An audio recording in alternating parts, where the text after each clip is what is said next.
Hey guys, it's Julian, and today I'm going to be showing you how to make industrial techno like Kobosil. As usual, you can get the project file and samples and MIDI and presets, all of that stuff from this video in the description. And if you're a patron on my Patreon, check there because it's already available. And yeah, let's dive in. So, the first sound you have here, we're at 135 BPM. The first sound we have here is the ARP, which on its own sounds like this. You can see with this one, what we've got going on here is we have actually very simple MIDI. It's just basically bouncing around C, G, and G sharp. And then we just have a C and G up there. So this is, yeah, very simple. This is what you want with this style. You know, you gotta think there's a lot going on in these tracks harmonically with all the different layers and all the distortion and stuff like that. So simple melodies are always the best, and simple ARPs and stuff like that. So yeah, we're really just playing with C, which is the root note here, and then the fifth, and then this G sharp. So if you go one note up from your fifth when you're in a minor key, you can hear it gives you a really cool vibe. Like, it definitely fits really well for this sort of like dark industrial stuff.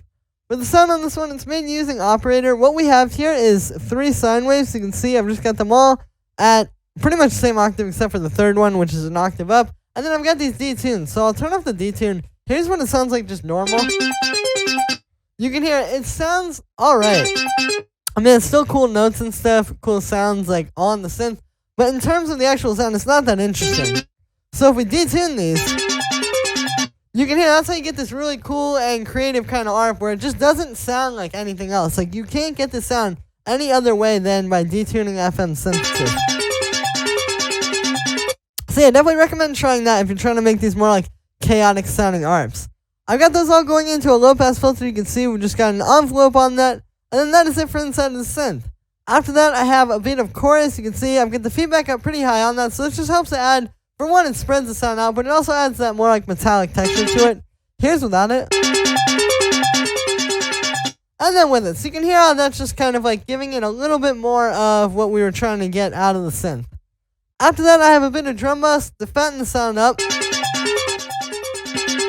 There's without it versus with it. You can hear how this really like takes the sound and just makes it more full. And then the last thing we have on there is an auto filter cutting out the low end. And that is it for the ARP. The next sound we got going on here is this bass, which sounds like this. So this is just playing this one note throughout. It's just playing C. That's the key we're in, you know. Pretty simple. With this one, it's more about the sound. So for the sound on this one, it's made using analog. You can see we just have 2 saw waves here, detune, and then I've got those going into a low pass filter. So this is meant to be kind of like a respace type of sound. And yeah, then we just have the amp envelope set like this. Kind of go like, whoom. And yeah, after that we have a bit of reverb to kind of give this sound a bit more space. And then we have this amp. So the amp is what really takes this and gives it a lot more texture. Here's without it. And then with it, you can hear it just takes the sound and makes it so much bigger and more rich sounding. And also, this helps to make it cut through, because if we have this kick here, you can hear that kick on its own is a lot, and it has a lot of bass and low mid frequencies. So the bass, like this, without the amp, you can barely hear it. But if I add the amp, it adds some texture and you can really hear it in the sound. After that, I have an EQ8 cutting on some low end, just kind of like cleaning it up. And then the last thing we have on there is this auto pan, which this is just kind of simulating a sidechain. If you sidechain things to this kick, it's not really going to work because it's just going to duck it out of the way the whole time. But if you use this auto pan, where you can see I've got the phase on 0, so it's only affecting the volume. It's not affecting the panning. And then we have it on quarter notes, and then I have it on the saw wave inverted. That makes it kind of like have that sidechaining sort of thing.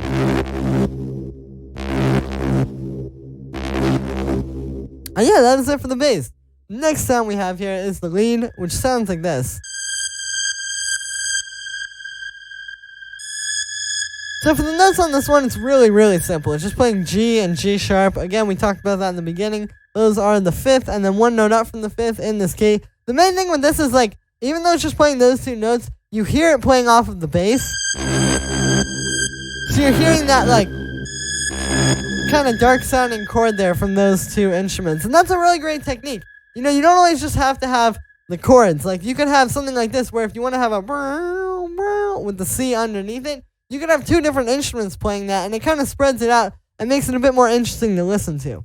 For the sound on this one, it's made using analog. You can see I've got two saw waves, detuned a little bit, and then we just have those going into a low pass. The low pass has a bit of an LFO on it, just kind of slowly moving it. It's a really good way to make it so it doesn't just sound like the same thing the whole way through, but it gives it some movement.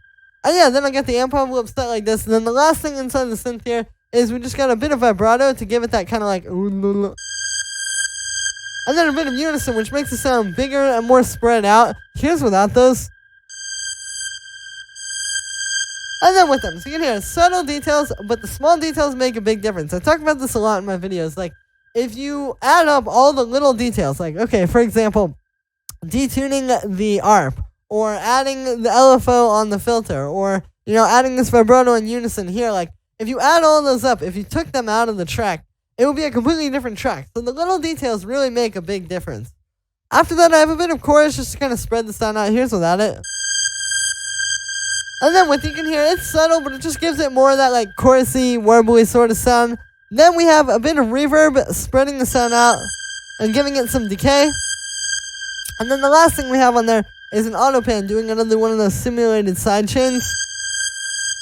Oh yeah, that is it for the lead. Next sound we have here is the kick, which sounds like this.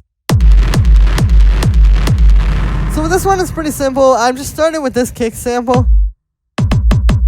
And you can see I've just got a bit of a pitch envelope on it. So the pitch envelope is something I noticed in a lot of Kobosil's tracks. Like, if you listen to his kicks, they're not exactly those same kind of like standard like kicks. It has a little bit more of like a on top of it, like a little bit more of a click.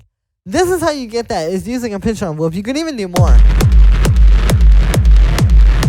But it just gives it that little like at the start of the sound to make it click and not just have like a kind of attack, but more of a punchy attack. And it works really well too, because a lot of these type of tracks are very busy. As you can hear, this one is.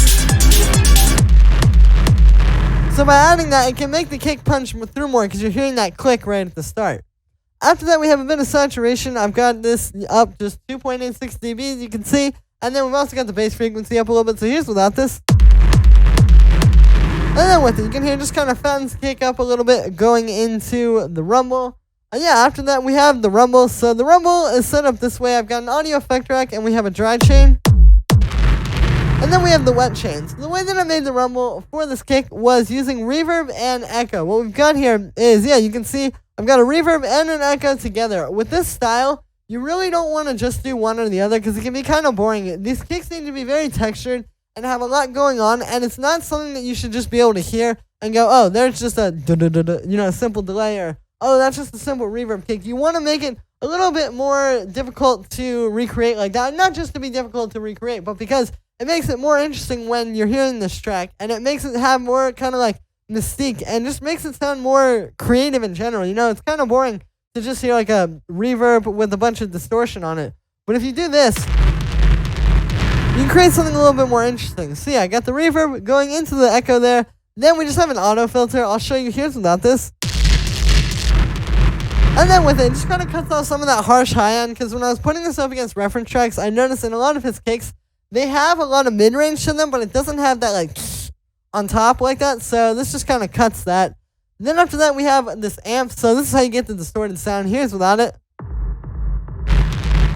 And then with it. So obviously very important for the sound. Not only is it adding that like mid-rangey, harsh texture on top, but also what it does is it converts it to mono. But if you listen, you can hear a lot of low end there that wasn't there before. So this adds that as well, which is very important because this is pretty much like the bass in the track. Like this is the bass, but this is actually like the low end bass. After that, I have an EQ8. This is cutting at just under 100 hertz at 97 hertz, just to kind of like cut out some room for the kick, because that's where the punch of the kick is typically. And then we have this low end boost here as well, just to make that kind of, come out a little bit more. And then the last thing we have on there is just a compressor side chaining it to the dry kick. So this is just getting side chained to this. So that's why this kick fits together, because you can hear if I turn this off, it gets really messy. You don't really hear the punch as much. But that just cleans it up and makes a little bit of room in the track. And yeah, after that we have just a bit of drum bass. This is gluing everything together and making it hit a bit harder. Here's without it. here, very important for making this all sound like one kick and also just giving it that real strong punch. And then the last thing we have on here is an EQ8, which is boosting the low end as well as cutting the low mid-range. So we're just kind of focusing the kick. If I turn this off, you can hear it doesn't really have that much punch to it. It doesn't really have that, I mean, it has the punch, but it doesn't have like the low end, and like it's a little bit muddy. But when we turn this on, there we go. It just kind of cleans that up. So again, the small details make a big difference. If you got rid of this track would not sound as professional. And yeah, that is it for the kick. The next thing we have here is this first hi-hat, which is pretty simple. It sounds like this. This is just playing straight 16th notes. You know, again, this is just one of those little details. You can see I've got a little bit of saturation on it as well to make it a bit stronger. So this just kind of, it's like that one little thing, kind of going to give everything a bit more intensity in the rhythm. If I turn it off,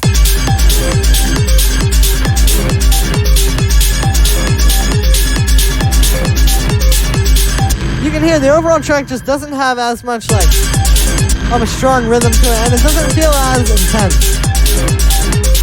So again, small details make a big difference. And then the last thing we have here is this drum rack, which has 2 hi-hats in it. Technically 3, but 2 hi-hats in terms of what you're hearing. It sounds like this.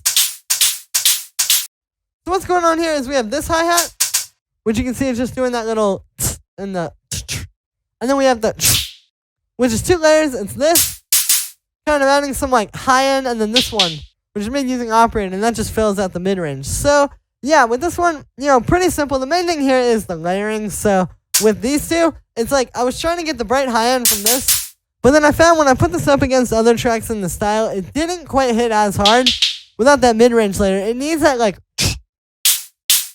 in there. If I turn that off, it just sounds a little bit too thin. It's like the high end is good, but it doesn't have that body to it. So this just adds that in there, and then yeah, the other hi-hat.